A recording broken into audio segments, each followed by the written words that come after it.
Verse 11, and I saw heaven open, and behold a white horse,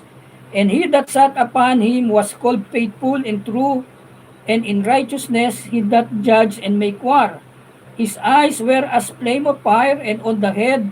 were many crowns, and he had a name written that no man knew but he himself, and he was clothed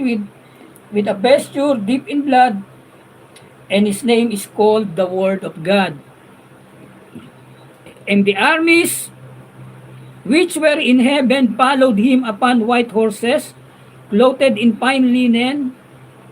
white and clean, and out of the mouth goeth of sharp sword, and with it he should smite the nations, and he shall rule them with rod of iron, and he treaded the winepress of the fierceness and wrath of the Almighty God. So, dito may nakita si John na kabayong maputi at may nakasakay dito, walang iba kundi ang ating Panginoong